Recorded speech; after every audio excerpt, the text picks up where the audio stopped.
Alcino vient de raccrocher son téléphone et annonce à Veronica et Davy que ses hommes ont enfin réussi à faire sortir Gustavo de chez lui.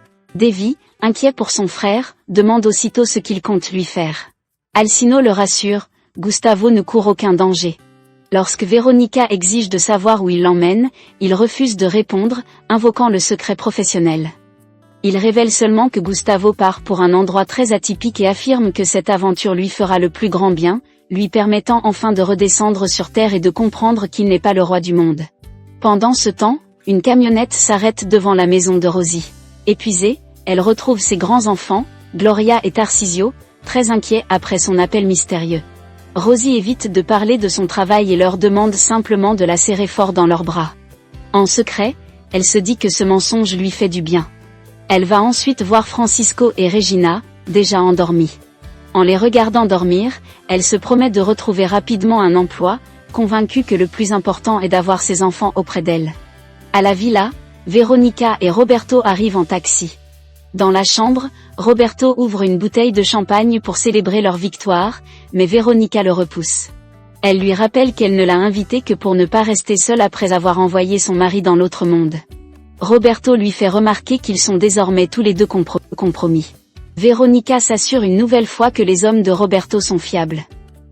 C'est alors que Natacha, le mannequin de leur campagne publicitaire, fait irruption et les surprend ensemble. Amusée par la situation, elle comprend immédiatement qu'elle tient une occasion en or. Roberto tente de la mettre dehors, mais Veronica préfère écouter ce qu'elle a à dire. Le lendemain matin, Rosie finit par révéler la vérité à ses enfants, elle a perdu son emploi.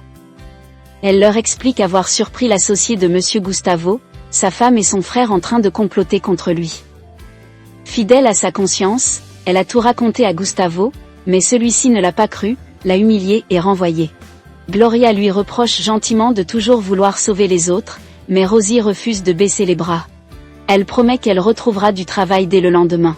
Émue par son courage, ses enfants l'enlacent avant que toute la famille partage le petit déjeuner dans une ambiance plus sereine. À la villa, la tension monte encore d'un cran. Veronica demande froidement à Natacha combien elle exige pour garder le silence.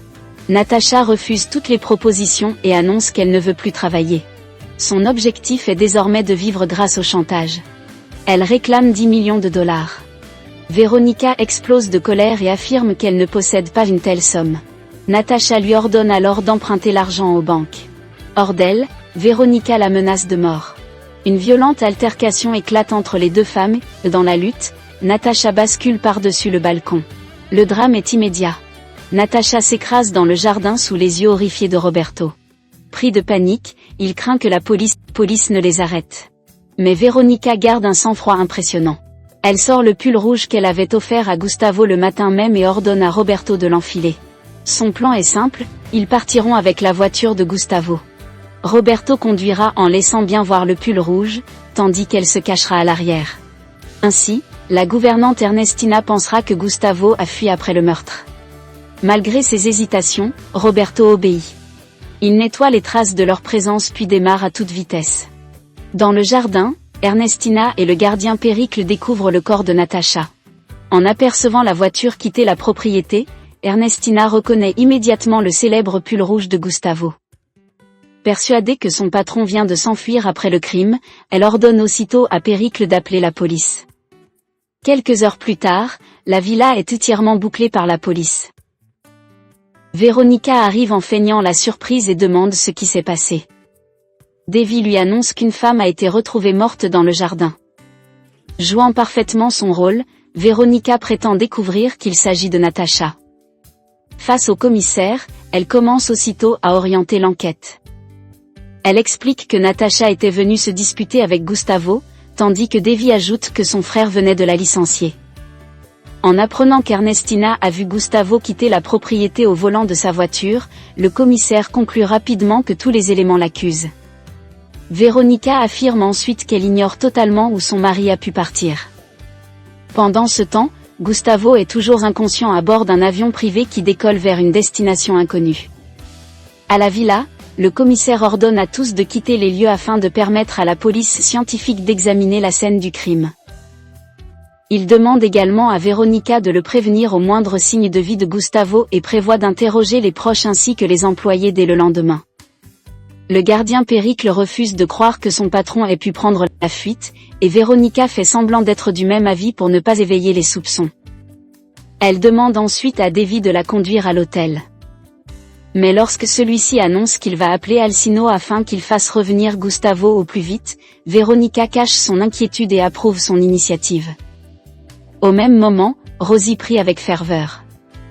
Elle demande à la Sainte Vierge de l'aider à retrouver rapidement un emploi et s'inquiète du sort de Monsieur Gustavo, persuadée qu'il lui est arrivé quelque chose de grave. Le décor change alors complètement. Gustavo se réveille seul au milieu d'un immense désert. Désorienté, il ignore où il se trouve. En fouillant un sac abandonné, il découvre une montre boussole qui lui rappelle un souvenir d'enfance. Autrefois, Alcino la lui avait offerte afin qu'ils puissent toujours retrouver leur chemin. Dans le sac, Gustavo trouve également une note portant ces quelques mots, « Pour retrouver ton chemin ». Furieux, il comprend qu'Alcino est derrière cette mise en scène et le traite d'inconscient. Une carte indique ensuite un point de rendez-vous situé à 18 km au nord-est, près d'un phare. Malgré la fatigue, Gustavo récupère ses affaires et jure de faire payer cette trahison à son associé. Pendant ce temps, l'ex-mari de Rosie, Tiao, arrive chez elle après avoir entendu dire qu'elle avait perdu son travail. Les enfants confirment la nouvelle, ce qui agace Rosie, qui voulait leur éviter cette discussion. La petite Regina éclate en sanglots, mais Rosie la rassure en affirmant qu'elle retrouvera rapidement un emploi. Tiao promet alors qu'il va lui aussi travailler pour aider financièrement la famille. Profitant du départ des enfants pour l'école, il demande à Rosie de revenir vivre avec lui. Mais celle-ci refuse catégoriquement et rejette sa proposition avec fermeté. Peu après, Taï rappelle à Rosie qu'elles doivent se rendre au bureau pour signer leur papier de licenciement. Rosie accepte, tout en promettant de faire un énorme scandale si son renvoi n'est pas correctement justifié. Pendant ce temps, Veronica et Roberto se disputent en voiture. Roberto est persuadé d'avoir perdu les clés de son appartement dans la voiture de Gustavo et panique à l'idée que la police remonte jusqu'à lui. Veronica tente de le calmer. Selon elle, la mort de Natacha n'est qu'un accident et leur plan est parfait. La police pensera que Gustavo a tué le mannequin avant de prendre la fuite. Roberto s'inquiète malgré tout d'Alcino, mais Veronica révèle que des tueurs à gages ont pris le même vol que lui afin de l'éliminer avant de s'occuper définitivement de Gustavo. Pendant ce temps, dans l'avion, Alcino confie à Marie qu'il a hâte de retrouver Gustavo pour s'expliquer avec lui en privé. Malgré les inquiétudes de Marie, il reste persuadé que tout est sous contrôle puisque ces hommes surveillent toujours son ami. Au bureau, Rosie et Taï demandent des nouvelles de leur licenciement lorsque les employés apprennent une terrible nouvelle. Natacha a été retrouvée morte chez Gustavo et celui-ci est désormais le principal suspect. Severo refuse d'y croire, mais plusieurs personnes affirment que la gouvernante l'a vu quitter la villa juste après le drame. À la villa, le commissaire poursuit les interrogatoires. Ernestina raconte qu'elle a entendu un bruit, découvert le corps de Natacha, puis vu Gustavo quitter précipitamment la propriété au volant de sa voiture, vêtu du célèbre pull rouge offert par Veronica. Peu après, les proches de Gustavo arrivent sur place. Le commissaire remarque toutefois une absence importante, celle d'Alcino, actuellement en voyage. Pendant ce temps, Alcino révèle à Marie que la montre boussole offerte autrefois à Gustavo renferme un traceur GPS. Grâce à ce système, il peut suivre chacun de ses déplacements. Sur l'écran apparaît un point rouge qui avance lentement dans le désert. Épuisé par la marche, Gustavo repense soudain aux avertissements de Rosie. Il se rappelle qu'elle lui avait parlé du complot organisé par Veronica, Davy et Alcino. Rongé par le regret, il comprend enfin qu'elle disait la vérité. Sur le chemin du retour, Rosie et Taï discutent de toute cette affaire. Taï est convaincue que Gustavo est coupable du meurtre de Natacha. Rosie, au contraire, trouve cette histoire beaucoup trop étrange. Selon elle, un homme dont la disparition avait été planifiée la veille ne peut pas être devenu meurtrier du jour au lendemain. Elle imagine plutôt que Gustavo a été pris en otage ou victime d'un piège. Taï se moque gentiment de cette théorie, mais Rosie reste persuadée qu'un terrible mystère se cache derrière toute cette affaire. À la villa, les parents de Gustavo arrivent à leur tour, complètement bouleversés. Sa mère cherche aussitôt le commissaire, tandis que son père, Fernando, interroge le gardien Péricle sur son témoignage.